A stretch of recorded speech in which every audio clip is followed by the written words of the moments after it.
Ketakutan dan kekhawatiran saat berinteraksi sangat dapat terjadi kepada siapapun. Sebagai makhluk sosial, kita tidak dapat menghindarinya. Apakah kita harus acting sosial atau belajar untuk menghadapinya?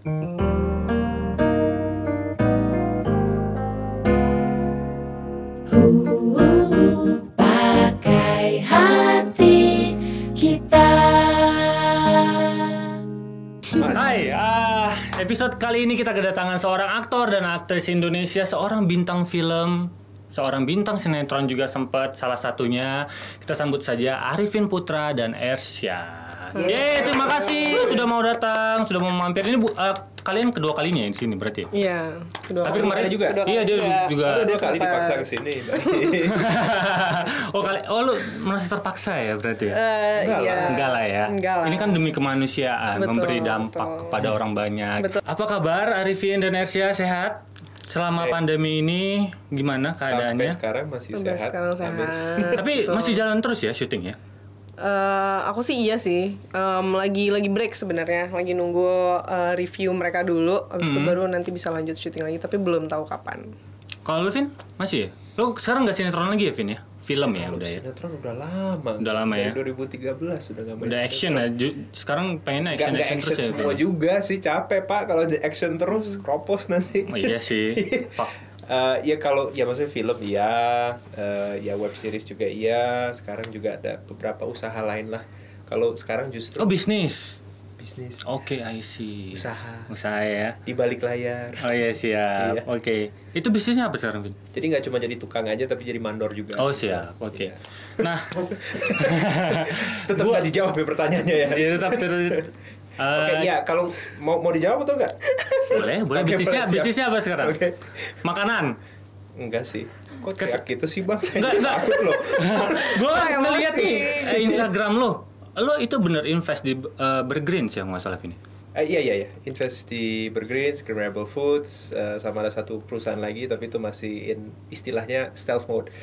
Jadi belum bisa Belum bisa kasih tahu. Oke. Terus ya lagi set up beberapa deal juga setelah ini. Jadi sekarang banyak kerjaan sebagai investor, sebagai bisa dibilang mungkin konsultan, sebagai penasehat, sebagai mentor, sama producing juga. Jadi producing web series. Oke, jadi gue mau nanya nih ke kalian berdua juga, kita flashback dulu ke masa kecil ya. Oke. Wow. Ersya, lu papa Jerman, Jerman. bener ya? Bener. Tapi Nggak gede, hoax. enggak hoax ya. Nggak KW Tapi juga. lahirnya di Tangerang Di kalau gue nggak Tangerang, salah. betul. Nah itu Oke. lo dibesarkan itu berarti di Indonesia. Iya, betul. Kenapa lo memilih dunia entertainment gitu? I don't know sih. Kayak emang dari kecil udah ada Ketertarikan ya? kepada seni. Kayak dari dulu tuh emang suka banget sama art, pelajaran art, terus ya apapun yang berhubungan dengan art kayak music and so on. Terus teater juga pas di sekolah. Jadi emang mungkin udah ada bibitnya gitu loh dari kecil dan emang udah dilihat sama orang tua aku juga. Oh nih anak nih kayaknya passionnya tuh di bidang seni gitu. Dan memang pas kecil ya emang belum tahu sih, emang sukanya acting gitu. Baru pas masuk teater, terus akhirnya mama juga support dan akhirnya aku dianterin ke perlombaan yang kayak jadi bintang apa gitu. Majalah pernah? Majalah enggak sih untungnya. Enggak ya. Gue tuh nggak bisa Nggak apa-apa banget juga sih, posing. nggak rugi juga sih sebenarnya. Iya sih. Cuma maksud gue tuh nggak bisa banget yang kayak pose-pose itu gue nggak bisa. Tapi kalau di Oke. depan kamera yang gerak kayak gue Motion lebih lah ya. iya motion lebih luas gitu dibanding gue kayak modeling untuk majalah dan kayak pose-pose untuk photoshoot gue dulu nggak bisa gitu. Berarti lo memulai karir itu bukan dari model, langsung. Bukan langsung. Oke, langsung ke peran ya? Dan itu tuh dulu lombanya juga lomba acting. Jadi di atas panggung gitu ada Lomba acting? Lomba acting. Oh, Jadi gue kayak baru dengar catwalk. ada lomba. Ada beberapa kayak segmen gitu loh.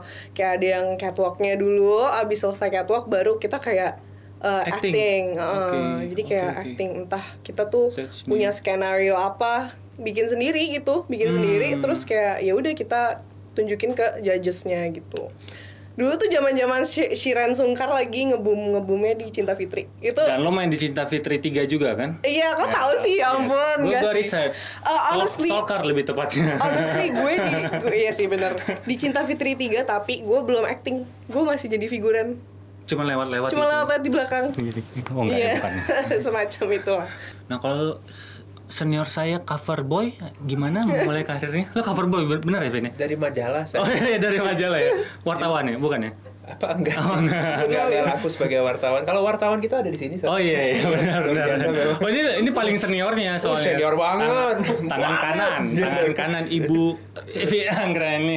Enggak, tapi mulainya dari majalah ya. Benar ya, Gue Vin. penasaran, gue pengen tahu waktu dulu mulai kayak gitu, majalah masih ada nggak sih? Masih ada tuh. gadis, masih ada girls even yang Tapi lebih kecil. gadis, lu waktu itu kayak lu bakal baca kayak gitu-gitu atau? Baca. Oh, oke. Baca. Wah, oke, menarik. Masih. Untung ya. Gue mau nanya Arifin nih, Siap. Vin, lo dibesarkan dengan norma-norma Indonesia nggak? Norma-norma Indonesia. Oke, norma-norma Oke lah Indonesia itu apa? kita mulai dari berbahasa Indonesia nggak? Itu pertanyaan yang menarik. Jadi gini, gue lahir di Jerman, 3 tahun pertama di sana. Terus waktu itu orang tua gue memutuskan mereka mau pindah ke Indonesia. Oke. Umur 3 tahun ya? Umur 3 tahun. Dan ternyata gue emang dari dulu, gue kan Taurus ya, jadi gue lumayan keras kepala. Oke. Gue nggak mau Ada tanduknya berarti. karena gue waktu itu udah punya teman, udah asik lah di sana. Itu umur berapa? 3 tahun? 3 tahun. Udah punya bisa geng, gitu. udah punya geng. Udah bisa gitu. Enggak, mama papa aku nggak mau pindah gitu. Iya, jadi Wow. waktu itu udah bilang nggak mau pindah. Terus mereka bilang nggak ada pilihan, ayo pindah. Oke. Terus sebagai bentuk protes, gue bisa ngomong bahasa Indonesia, gue ngerti bahasa Indonesia, tapi gue memutuskan nggak akan Memakan. ngomong bahasa Indonesia, nggak mau makan makanan Indonesia. Dan walaupun ada yang ngomong Indonesia, gue nggak akan bales dalam bahasa Indonesia. Oke. Sampai sama tante-tante gue yang kadang-kadang gue dititipin, mereka bilang, aduh si Hitler nih. Oh langsung ya tembakannya langsung Astaga. topnya ya Hitler gitu. Iya. Oke. Karena gue ngerti mereka ngomong apa, tapi gue nggak akan bales dalam bahasa Indonesia. Itu bentuk protes gue karena gue merasa gue nggak mau pindah, tapi gue dipaksa pindah. Oke Vin, gue potong dulu sebentar. Boleh, Berarti silakan. lo semenjak yang 3 tahun di Jerman itu juga dibesarkan dengan bahasa Indonesia dong berarti sama mama ya? Jadi waktu itu emang nyokap sama bokap mereka cukup konsisten. Bokap hanya ngomong Jerman, Oke. nyokap hanya ngomong Indonesia. Oke. Jadi apapun bahasa yang gue pakai, mereka jawabnya cuma dalam bahasa itu. Nah itu yang pengen gue pertanyakan Vin. Lo oke. terjun ke dunia entertainment itu gimana dong? Dunia seni peran lah kita ngomongnya. Yang mengharuskan lo untuk berdialog. Iya, jadi intinya sih kalau sama saudara yang di sini ya pasti ngomong Indonesia, sama nyokap ngomong Indonesia, sama ya pembantu di rumah ngomong Indonesia. Selain itu emang sayangnya gue besar dalam sebuah bubble sih, karena bokap gue kan Jerman. Oke. Terus dia bilang ya ini kita udah tinggal di Indonesia, keluarga Indonesia, lingkungan kita Indonesia, Jermannya gimana? Harus dong ada budaya Ada, Jermannya. Akhirnya dia bilang ya udah harus masuk ke sekolah Jerman internasional. Oke. Iya, kalau sekolah Jerman internasional, teman-teman lu Jerman, Jerman. guru lu ngomong bahasa Jerman semua, kebanyakan impor. Makanannya pun itu makanan Jerman di kantinnya. Kalau weekend, kalau lu jalan-jalan sama teman-teman, biasanya kalaupun ketemunya sama orang-orang dari sekolah internasional Oke, lainnya. Jerman lagi ya berarti ya. Enggak Jerman sih, tapi internasional lah. Kayak British gitu-gitu British ya. lah, American Oke. lah, French lah. Walaupun sama French sama Jerman mereka bisa. Sampai akhirnya gue harus, bukan gue harus ya. Waktu itu kakak gue kan teenager, ngerasa cantik. Ya udah dia mau jadi model ceritanya. Oke. Untuk tambahan duit lah gitu. Akhirnya dapatlah dia job sama kayak lo, dia dapatlah agency gitu kan. Oke. Untuk figuran. Terus waktu itu gue disuruh jaga kakak gue, walaupun umur gue 13 tahun ya. Disuruh jadi bodyguard ceritanya. I Supaya see. beneran gue jadi bodyguard kayaknya nggak ngefek Anak sih. 13 tahun tuh 13 ya. tahun. Oh iya. Terus akhirnya pas di lokasi kakak gue lagi jadi figuran lah, gue diajak suruh ikutan. Jadi figuran juga. Jadi figuran Oh, juga. oke. Gue pikir ya nggak ada kerjaan ini kan. Iya, daripada Yaudah lah. bengong Iya, gitu kan. daripada jadi bodyguard beneran gitu kan. Terus itu buat salah satu fast food lah di Indonesia gitu kan. Oh iklan. Oh ini iklan berarti. iklan, Oke, fast food TVC gitu lah ya. Jadi istilah ya, dulu. duitnya agak lebih gede dikit lah. Iya benar-benar. Oh zaman dulu mah gede Nggak banget cuma TVC nasi mah. kotak gitu kan, nasi kotak. Oh lu bayar nasi kotak? Ada duit tapi Pantesan nggak ngomongin figuran ya. Gak tahu. ya lumayan sih, makanya gue kapok udah terima kasih Udah gitu. kayak orang demo, aduh, cuma nasi Jadi kotak. akhirnya diajak, terus gue dapet makanan gratis karena itu buat tempat Itulah burger gitu lah. nasi kotak itu ya. Iya dapet Nggak, burger makanan. dan french fries. Makanan Oke, dari oke, TVC-nya oke, ya. oke. Iya, Kita nggak terus sebut merek. abis itu udah selesai gue kasih amplop. Kan gue waktu itu belum ngerti Iya, nego-negoan iya, dan apa nih, deal-dealan apa? kan. Gue pikir ya udahlah jalanin aja daripada bosen. Dikasih 250.000 loh. Tahun 2000 itu banyak loh. Itu udah kayak mungkin sejuta. Sejuta ya. Terus 2 juta kali ya? Lu umur 13 Enggak ya? tahun pula kan? Sejuta lah Sejuta ya. lah, sejuta. Hah? Umur 13 itu lagi. Umur 13 dapet 250 gue wow, gue kaya gitu kan. Langsung gue beli celana gue sendiri. Oke, siap.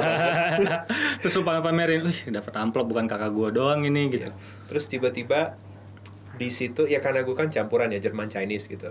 Jadi kita sangat suka dengan duit gitu kan. Oke. Jadi gue yang Kayaknya gua Cuan, Jerman cuan, Chinese cuan. juga kayaknya gua nih. ya jadi gue langsung yang menarik Menarik. juga nih ya gitu.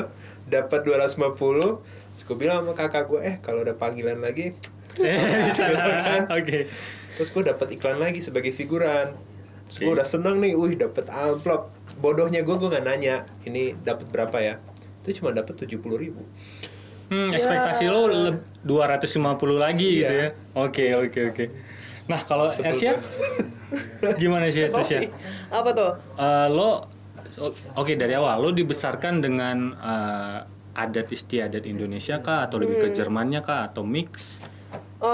Karena gue tinggal di Indonesia, jadinya memang lebih ke mix kali ya. Tapi emang tetap dapat budaya Jermannya dari bokap, dari papa. Cuman ya sehari-hari sama mama, sama tante, sama oma di sini yang ngomongnya bahasa Indonesia.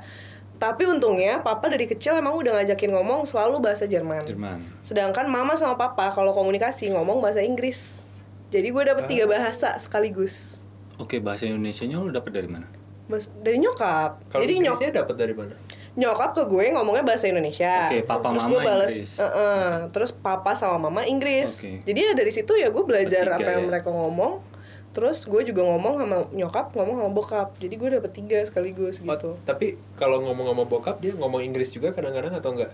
Enggak, Jerman. Jerman. Selalu Jerman. Oh jadi Inggrisnya benar-benar cuma dari kayak observasi aja Iya, ya? iya. Oh, And maybe kayak dari tante juga sih. Tante juga ada yang kayak sempat jadi guru di New Zealand school or something. Jadi kayak dia juga Inggrisnya jago. Jadi memang kayak tujuannya untuk ngobrol sama aku dalam berbagai macam bahasa gitu. Jadi dapat semua gitu. Tapi paling lancar bahasa apa? Indonesia. Sekarang Indonesia. Iya sekarang Indonesia. Maksudnya dulu Inggris. Dulu Jerman sama Indonesia sih. Karena kan ngobrolnya yang langsung tuh sama mama Indonesia sama papa Jerman. Jadi Jerman sama Indonesia oke. tapi pas udah Inggrisnya mulai justru kurang. Gua jadi nanya. Jadi pas udah mulai acting udah lancar Indonesianya atau? Udah. Oke. Nah kalau gue enggak. Beda ya, beda ceritanya Vin ya. Iya, Kalau gue enggak, gue bener. ngaco. Berarti gue safe to say kalau yang nge-trigger lo itu sebenarnya profesi sebenarnya untuk mempelajari Indonesia Ya. lebih deep ya. Ya, jadi seperti gue bilang gue besar dalam sebuah bubble gitu kan, yang bisa dibilang ya bukan pilihan gue juga intinya, ya begitu adanya. Dan gue nggak nyadar, gue baru nyadar bahwa gue hidup dalam bubble pas gue mulai kerja. Situ gue baru nyadar, iya gue temen-temennya Jerman semua Jerman ya, semua.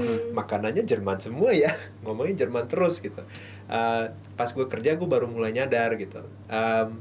Dan ya gue jadi mainan semua orang di kru sih pada Nah dasarnya. itu salah satu topik kita juga Vin. Itu lu sempat mengalami kayak verbal abuse gitu kan ya, kayak lebih dimana ke bully sih dicelotukin. sebenarnya itu. Kalau sekarang istilahnya bully, kalau dulu istilahnya ya main-main. Ya jokes Jadi ya. kalau sekarang sih udah Iya, bully ya. bully, iya. Lu yang aduh gue dibully. Kalau dulu yang ya udah itu emang Iya, your itu right emang of passage bercandaan, gitu, iya, itu bener. bercandaan. Jadi ya gue suka dibecandain, bule lu nggak bisa ngomong bahasa Indonesia, lu ngaco lu hal gitu kayak kan. gitu. Terus Sebenarnya term bule itu sendiri aja sudah cukup Udah, bener. rasis sih Iya. menurut gue, sorry ya.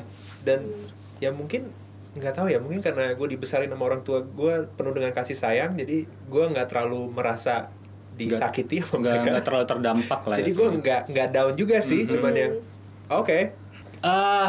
Fobia sosial. Baik. Yang mau gue tanyain berarti Vin, dengan mendengarkan cerita-cerita lo ini berarti lo hampir tidak pernah menemukan diri lo itu mengalami fobia sosial. Kan lo kayak ya kalau dibecandain bule gini-gini juga ya lo fine aja sebenarnya gitu. Ya karena emang gue bule gitu kan. Dan waktu itu juga untungnya karena vocab Indonesia gue masih jelek, jadi kadang-kadang mereka ngata-ngatain gue nggak tahu gue lagi dikata-katain gitu kan. Jadi ignorance is bliss kata orang. Jadi ya entah gimana sih, gue nggak pernah ngerasa kayak depresi gitu ya, atau misalnya sedih atau apa sih, enggak ya.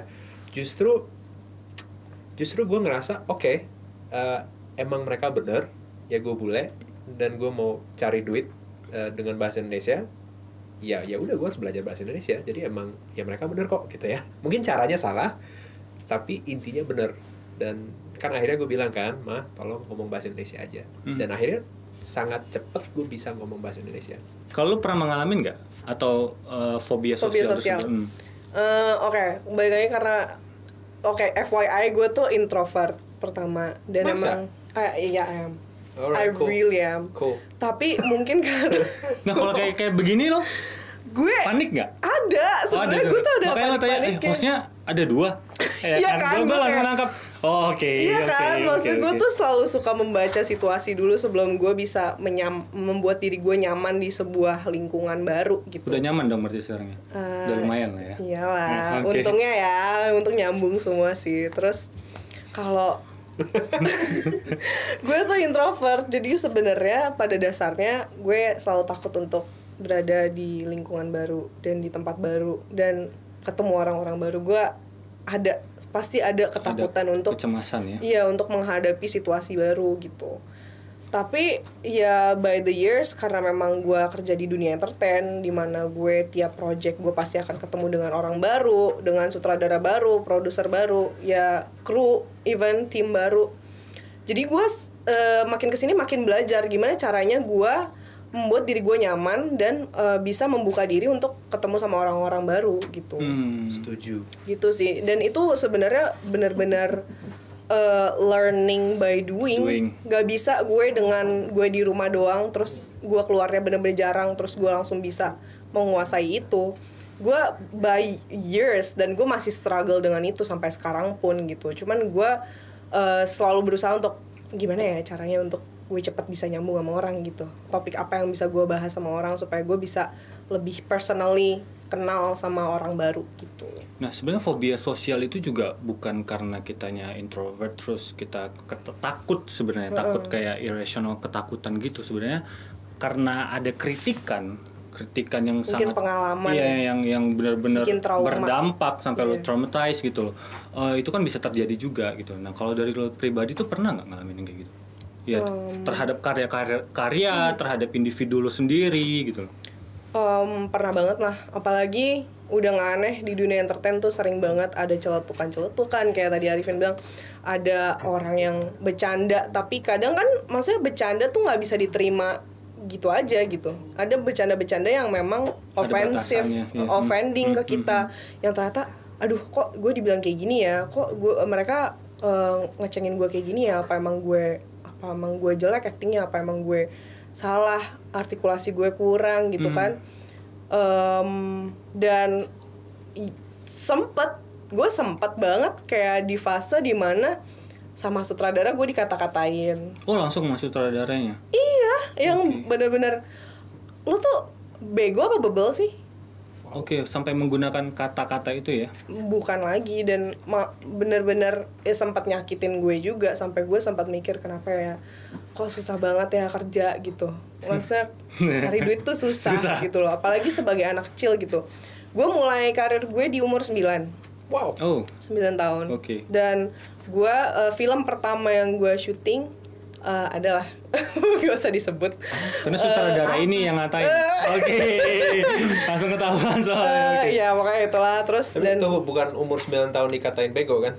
umur nggak jauh dari situ tapi umur 12 maybe 11 or 12 dan cukup shock. Itu berasa sih ya lah. Apalagi gue tumbuh juga dengan orang tua yang sangat sayang sama gue nggak pernah kayak dikatain kayak gitu sama orang tua gue, dan dengar itu dari mulut orang lain gitu. Terus di project pertama gue yang a big project di mana itu film gitu kan, dan berhari-hari gue syuting sama orang yang sama.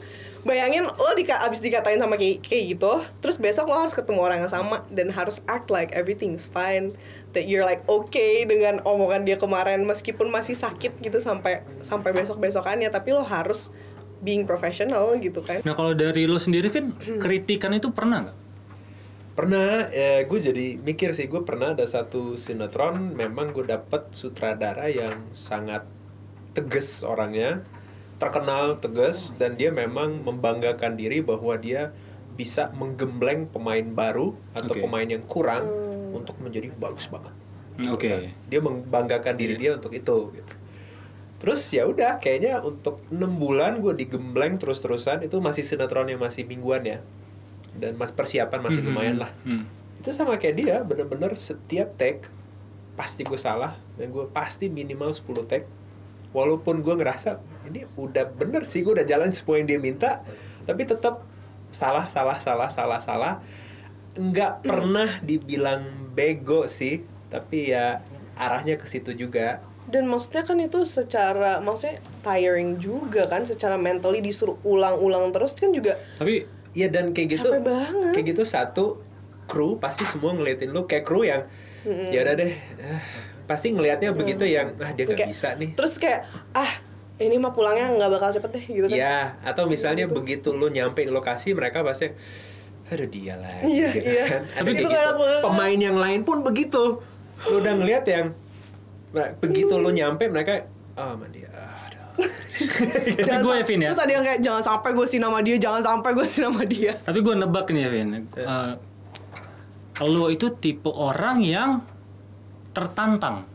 Emang gue underdog sih. Ya kan? Jadi lo kayak gitu ya, lo juga gini gitu kan.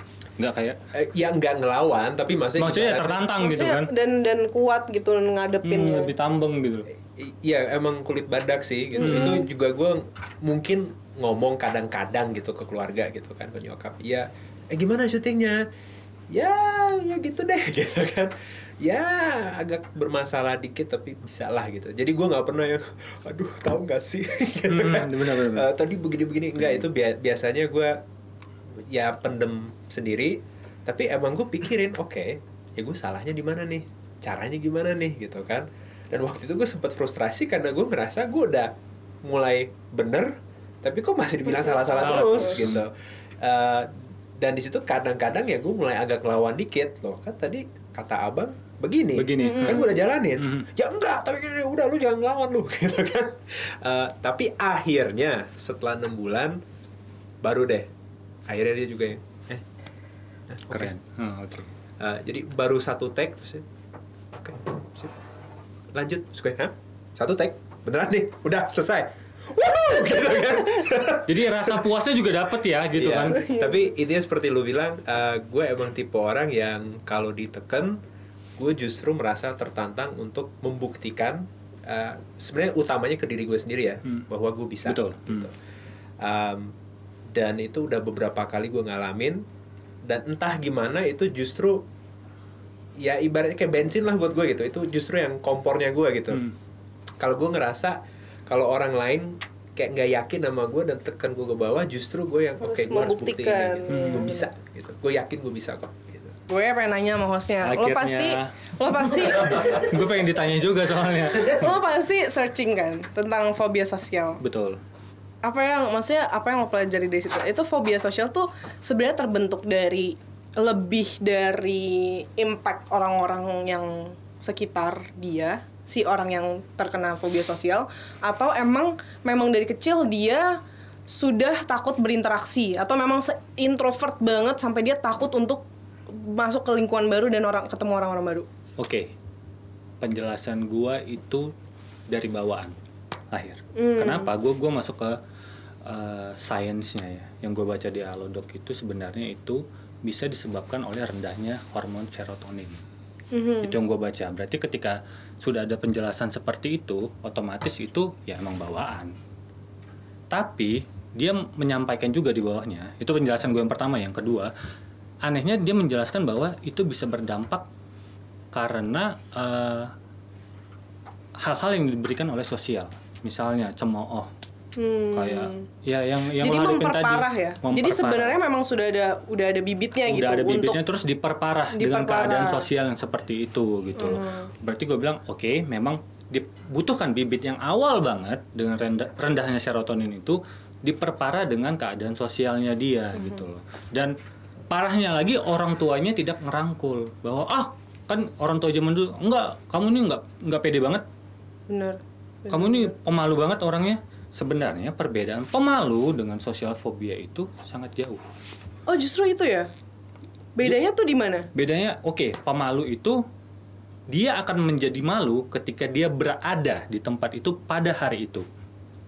Oke, jadi Itu lebih ke malu. situasinya. Ya, kalau fobia sosial atau social anxiety disorder itu hari-hari sebelumnya dia itu udah panik. Oke. Ini gue banget sumpah. Dia itu udah panik. Jadi tapi gue bukan ahli loh ini. Iya, bisa makanya- direvisi makanya- ntar ya. makanya gue nanya kan, menurut lo gitu. Gue juga mengambil sumber dari Alodoc. Gue langsung Disclaimer. Ada captionnya gitu. Dia bukan ahli. Dia bukan ahli gitu. kok postnya ini ya gimana ini? Iya, bener, Jadi yang gue baca, yang gue tahu baca aja, gitu.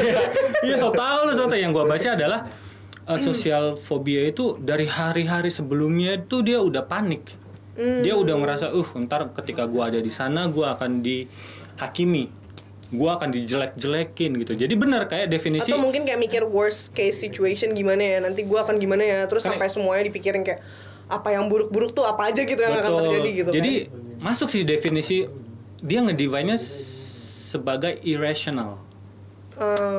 Oke. Kalau gue sih jatuhnya kalau kayak gitu definisinya, kalau bener begitu definisinya Iya, bener. dari sang ahli. Oh bukan, jangan. Dari sang pembaca Alodoc. Iya, pembaca. Terima kasih Alodoc. Iya lo ditunggu loh. Tiba-tiba dia lewat gitu.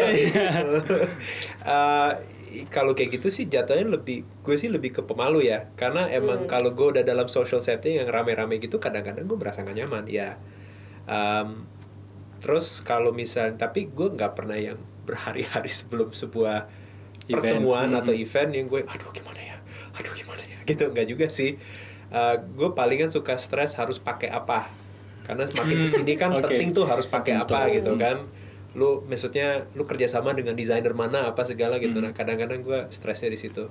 Tapi itu aja sih. Tapi kan itu masih rational, Vin. Lo tahu gue stresnya di mana gitu kan. Nah kalau gue I think I have social phobia deh. Karena I think ya I masih think ya, gue nggak mau kayak mendiagnosa Betul. diri sendiri karena itu emang gue bukan ahli. Ya disclaimer, gue gak kayak dia. Lo bener, pada akhirnya kan gue nge-disclaimer juga. Enggak, cuma emang gue sempat ada ketakutan itu, dan sering banget kayak ketika gue misalnya nih, nyokap gue kan manajer gue, jadi kayak besok ada kerjaan ya ini, kamu langsung masuk gitu.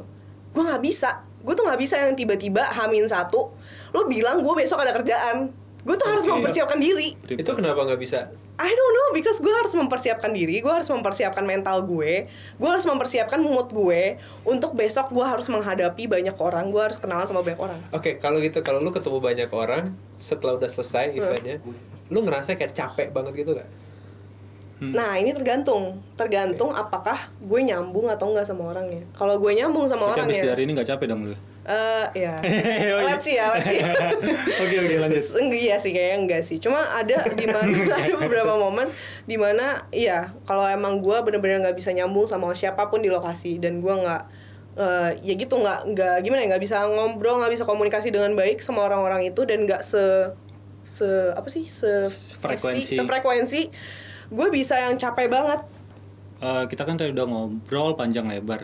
Gue pengen nanya lah tips and trick dari kalian. Ini kan sekarang kan sebenarnya banyak ya, kayak misalnya Alodoc, fasilitas yang memadai yang bisa kita gunakan sebenarnya untuk ngecek kita as individual itu gue pengen ngecek dong ke profesi yang benar-benar profesi ahli gitu loh. Tapi kan Profesional. iya, tapi kan banyak orang yang Takut. take it for granted terkadang gitu loh. Enggak, gue baik-baik aja sebenarnya. Tapi ada nggak sih fobia sosial yang sampai harus, maksudnya sampai dia konsultasi ke psikolog? Pasti ada dong. Pasti Ada ada ya? dong. Karena nggak mungkin terminologi itu keluar tanpa ada Iya sih. cabang ilmunya. Iya sih. Bener kan? Mhm. Jadi dari Arifin dulu. Cerdas. Dari Ini baru namanya host nih. Bisa di calling lagi nih besok. boleh. Luar biasa. dinaikin kali fee-nya ya. Oh, dibayar? Oh, kalian enggak? Nasi box saya mah. Balik lagi. Oke, dari Arifin, tips and trick Bisa jadi bloopers buat ya. dari lo itu buat mereka-mereka yang mengalami fobia Tips and trick. sosial itu gimana? Atau lo langsung lempar, udahlah ngecek aja lah ke ahlinya gitu. Ya mungkin pertama-tama introspeksi dulu ya. Maksudnya semoga dari omongan ini mungkin bisa di-share artikelnya yang dijadiin dasar untuk keahlian Anda. Wah, kok gue jadi down jadi oh iya. Tapi ya maksudnya mungkin teman-teman bisa introspeksi dulu, emang apakah gue termasuk orang pemalu atau gue termasuk orang yang emang punya fobia sosial gitu kan. Terus kalau memang merasa kayaknya bisa jadi gue ada fobia sosial sih gitu kan, ya daripada nanti makin menjadi-jadi, yang gak ada salahnya sih maksudnya ngobrol dengan seseorang gitu ya. Sekarang kan ada telemedicine, jadi nggak harus langsung ke tempatnya gitu. Psikolog pun banyak loh sekarang yang online. Online, ya. Lewat Zoom. Ya kan bisa lewat Zoom, mungkin juga kan bisa bilang sama psikolognya, gue nggak mau video gue kelihatan ya, gue maunya off aja, misalnya suara aja, kan bisa juga ya. Tapi maksud gue nggak ada salahnya ngomong dengan seorang profesional tentang masalah apapun yang kita punya, biar kita tahu juga maksudnya ya kita ada masalah atau enggak. Kalau emang ada masalah ya cara obatinya gimana. Betul. Walaupun kadang-kadang ya kita bilang bisa lah, gampang lah gitu. Dan kalau emang begitu ya bagus, tapi kalau nggak bisa it's fine untuk minta pertolongan sama seseorang.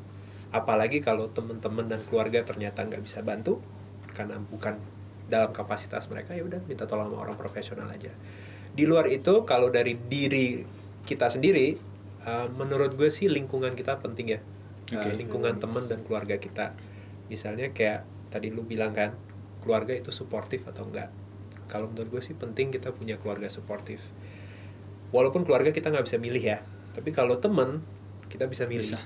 So saran gue adalah sangat-sangat penting. Tadi dia bilang kita belajar untuk bilang tidak.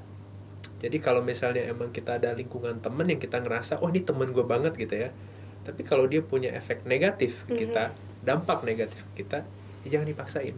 Walaupun kita punya social anxiety, terus ya kalau gue ibaratnya putus dengan temen ini, gue sendirian dong gitu ya. Apalagi kalau masih muda seperti lo, bukan gitu gini ya. Dan gue juga masih muda gitu kan. Kalau lo masih muda, percaya sama gue, lo masih punya banyak kesempatan bikin teman-teman baru, bikin lingkaran teman baru gitu kan. Jadi ya mendingan you surround yourself dengan orang-orang yang positif juga, yang bisa encourage lo, yang bisa bantu lo gitu. Siap. Nah gue nambahin aja mungkin ya, karena udah Diambil semua ya? Diambil semua sih rata-rata. Ya maaf. Nggak cuman mungkin gue nambahin, benar yang pertama itu lo harus introspeksi diri dulu sih, itu penting. Dikarenakan gue udah pernah beli sesi ya namanya, atau kayak konsultasi sama psikolog. Iya. Dia kasih gue satu tips yang bagus.